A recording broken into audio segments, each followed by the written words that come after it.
Hey guys, what's up? It's your girl, HKL, and OMG. We're about to dive into some seriously creepy stuff. I'm talking like goosebumps all over, can't sleep with the lights off kind of creepy. Live from the forgotten corners of the earth. These places aren't just abandoned, they're haunting. From ghost towns to crumbling asylums, welcome to ShockMojo's countdown of the top 10 creepiest abandoned places that will haunt you. Let's do this thing. Alright, you guys, we're starting our list in Pripyat, Ukraine. Remember Chernobyl? Yeah, this place was like ground zero for the workers and their families. It was supposed to be this perfect little Soviet town, you know? They had everything, apartment buildings, a hospital, even an amusement park, which is actually super sad when you think about it. See, in 1986 the Chernobyl disaster happened. Boom, just like that, Pripyat became a ghost town. Everyone had to evacuate, like, immediately. They left everything behind, their homes, their belongings, even their pets. Today, Pripyat is a chilling time capsule.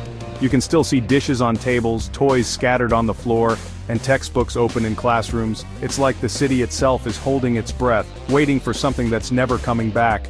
The thought of walking through those empty streets, feeling the weight of all those absent lives, it just gives me chills. 10. Next up, we're sailing over to Japan to a place called Hashima Island. But, don't let the name fool you, it's also known as Battleship Island because, well, just look at it. It's literally a chunk of concrete in the middle of the ocean. Back in the day, this place was bumpin'. It was a major coal mining hub, and people were packed in there like sardines. They had schools, shops, even a movie theater, all crammed onto this tiny island. But, as with all good things, the coal eventually ran out. And when it did, everyone just left. Now Hashima Island is just this eerie, crumbling reminder of what once was. The buildings are decaying, the ocean is slowly reclaiming it, and the whole place just feels forgotten.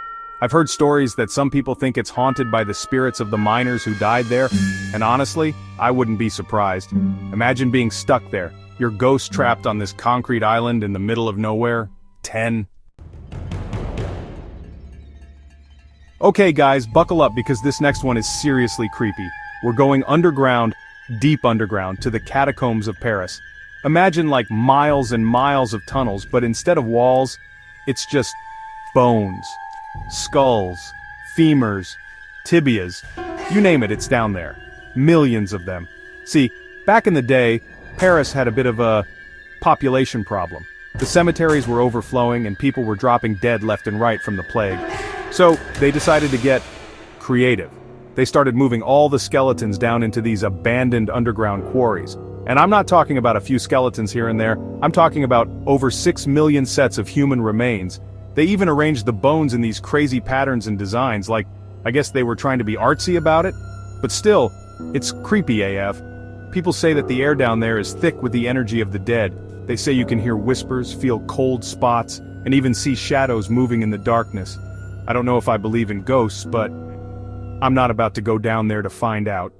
Are you? Chapter 4. Eastern State Penitentiary, Solitary Screams.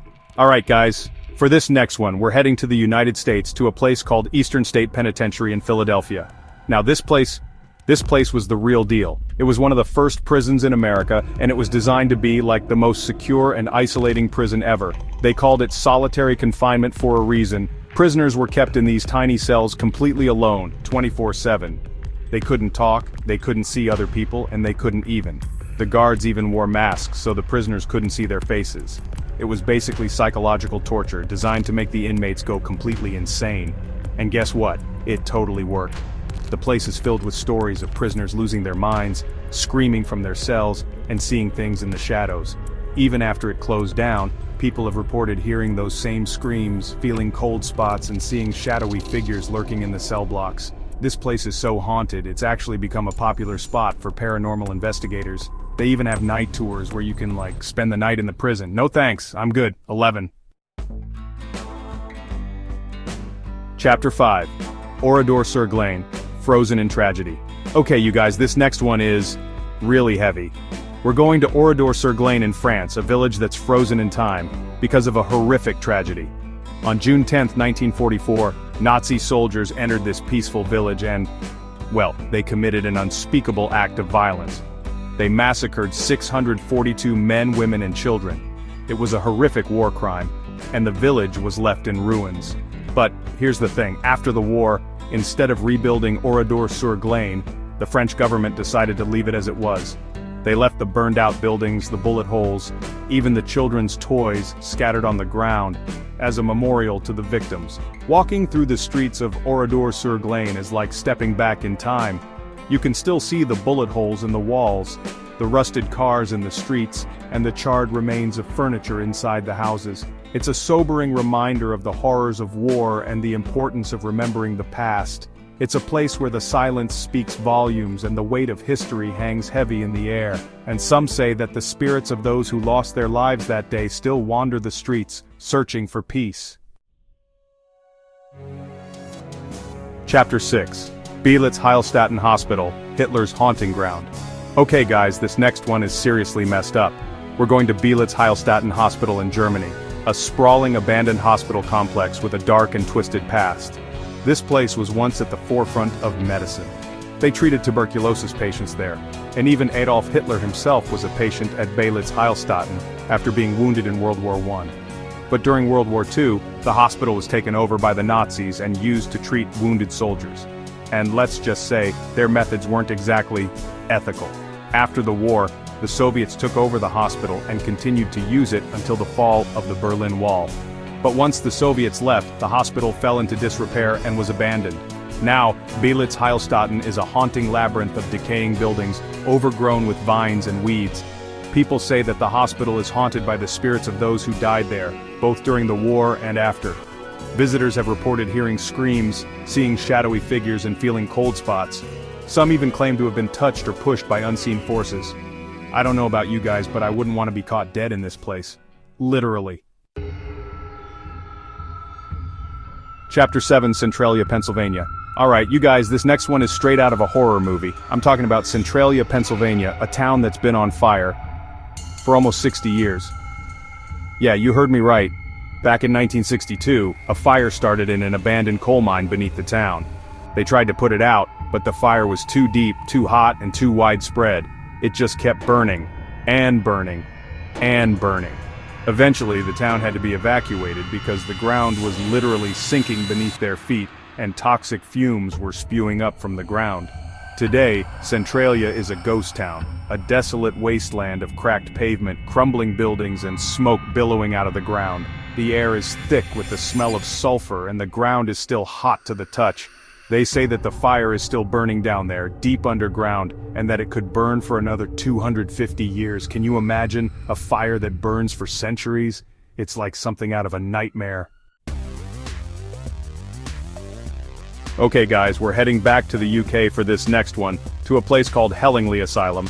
And let me tell you, this place is the stuff of nightmares. Hellingly was a psychiatric hospital, but not the kind you'd want to visit. It was known for its harsh treatments, overcrowding, and generally creepy vibes. We're talking straitjackets, electroshock therapy, and lobotomies. People say that the patients at Hellingly were treated more like animals than human beings. And honestly, looking at this place, I believe it. The hospital closed down in 1994, but the stories and the spirits haven't gone anywhere. People who've ventured inside have reported hearing screams and moans, seeing shadowy figures lurking in the corridors, and feeling an overwhelming sense of dread. Some say that the spirits of the patients who were mistreated and abused at Hellingly are still trapped there, unable to find peace. I don't know about you guys, but I'm not sticking around to find out. 8. Alright, you guys, this next one is a little different. We're going to Kolmanskop, Namibia, a ghost town that's slowly being reclaimed by the desert. Kolmanskop was once a bustling diamond mining town. People flocked there from all over the world hoping to strike it rich. And for a while, they did. Kolmanskop was a boom town, with grand houses, a casino, and even a theater. But as with all boom towns, the good times didn't last. The diamonds eventually ran out, and the town was abandoned as quickly as it was built. But here's the thing, Kolmanskop wasn't just abandoned, it was swallowed. The desert sand slowly crept in, filling the houses, covering the streets, and burying the town beneath a blanket of sand. Today, Kolmanskop is a surreal and haunting sight. It's like a snapshot of a bygone era, frozen in time and slowly being erased by the elements. You can walk through the abandoned houses, their rooms half filled with sand, and imagine what life was like back then.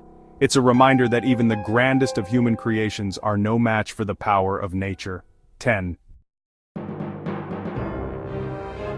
Alright guys, we've reached the end of our list, and let me tell you, this last one is the creepiest of them all.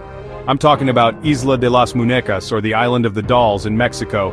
Just hearing the name sends chills down my spine. This island is covered, and I mean, in dolls. Hundreds, maybe even thousands of them. They're hanging from trees, nailed to walls, and scattered on the ground. Their faces are weathered and cracked, their eyes are blank and staring, and their limbs are twisted at unnatural angles. It's like something out of a horror movie. The story goes that a man named Don Julian Santana found a drowned girl's body in the canal near the island. He also found a doll floating nearby, and believing it to be the spirit of the dead girl, he hung it on a tree as a sign of respect. But it didn't stop there. Don Julian claimed that he could hear the girl's spirit, and that she wanted more dolls. So, he spent the next 50 years of his life collecting and hanging dolls on the island, trying to appease her spirit. Don Julian eventually drowned in the same canal where he found the girl's body. Coincidence? I think not. People say that the dolls are possessed by the spirits of the dead, and that they move their heads, whisper to each other, and even change their expressions. I'm not saying I believe it, but I'm not saying I don't believe it either. One thing's for sure, I would never ever want to be caught dead on the Island of the Dolls. Oh my god, you guys, I am seriously creeped out right now. Like, I need to go watch some puppy videos or something to cleanse my mind after that. Still think you're brave?